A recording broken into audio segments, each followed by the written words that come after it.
माझ्या बाळा, खूप उदास दिसतोय. काय झालं? कोणाशी भांडण झालं का? की पुन्हा पैशांची अडचण आली? आज तुला वाटतंय ना की आपलं कोणीच नाही, आपण अगदी एकटे पडलोय. पण वेड्या, एकदा माझ्याकडे बघ, मी आहे ना.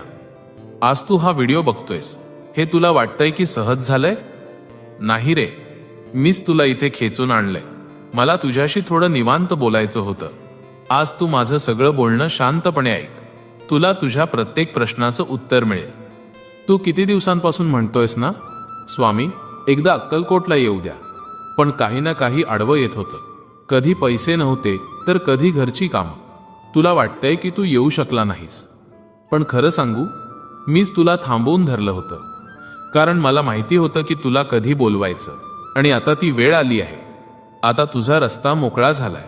मी तुला स्वतः साथ घालतोय, कारण आता तुझं दुःख हलकं करण्याची वेळ आली आहे.